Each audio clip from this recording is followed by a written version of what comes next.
আসসালামু আলাইকুম ওয়া রাহমাতুল্লাহি ওয়া বারাকাতুহু।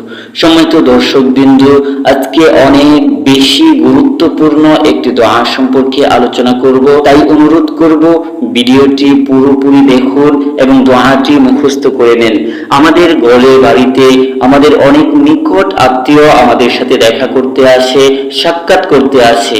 তাদেরকে যখন আমরা বিদায় দেই তখন বিদায় দেওয়ার একটি দোয়া আছে, যে দোয়াটি আমরা যদি পড়ে নেই, দোয়াটি পড়ে তাদেরকে বিদায় দেই, তাহলে আল্লাহ রাব্বুল আলামিন তাদেরকে সুস্থভাবে সুন্দরভাবে তাদের গন্তব্যস্থলে পৌঁছে দিবেন এবং দোয়াটি পড়ার কারণে আমাদেরও অনেক অনেক বেশি উপকার হবে।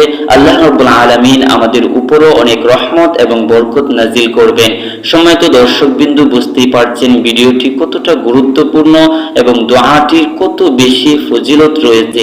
তাই চলুন কথা না বাড়িয়ে আমরা দোয়াটি জেনে নেই। দোয়াটি বলার আগে সকলকে অনুরোধ করব, আমরা অনেকেই অনেক অশ্লীলতার ভিডিওতে সাবস্ক্রাইব, লাইক, কমেন্ট করে রাখি। আমার এই চ্যানেলটি একটি ইসলামিক চ্যানেল, আর আমি আমার এই চ্যানেলে অনেক গুরুত্বপূর্ণ কোরআন হাদিস দ্বারা প্রমাণিত দোয়া আপলোড করে থাকি। তাই সকলকে অনুরোধ করব আমার এই ছোট্ট চ্যানেলটিকে সাবস্ক্রাইব, লাইক, কমেন্ট এবং শেয়ার করে রাখবেন। সম্মানিত দর্শকবৃন্দ, তাই চলুন সেই মহামূল্যবান দোয়াটি আমরা জেনে নেই। দোয়াটি হচ্ছে আস্তাউদাউল্লাহ দীনাকা ওয়া আমানাতাকা ওয়া খাওয়াতিমা আমালিকা। সম্মানিত দর্শকবৃন্দ, দোয়াটির বাংলা এবং আরবি উচ্চারণ আমি স্ক্রিনে দিয়ে রাখছি। আল্লাহ রাব্বুল আলামিন আমাদের সকলকে এই দোয়াটি মুখস্থ করে রাখার তৌফিক দান করুন এবং আমরা যখনই আমাদের নিকট আত্মীয়দেরকে বিদায় দিব তখন এই দোয়াটি পড়ে তাদেরকে বিদায় দেওয়ার তৌফিক দান করুক।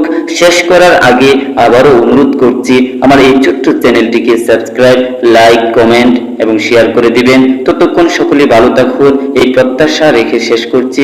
আসসালামু আলাইকুম ওয়া রাহমাতুল্লাহি ওয়া বারাকাতুহু।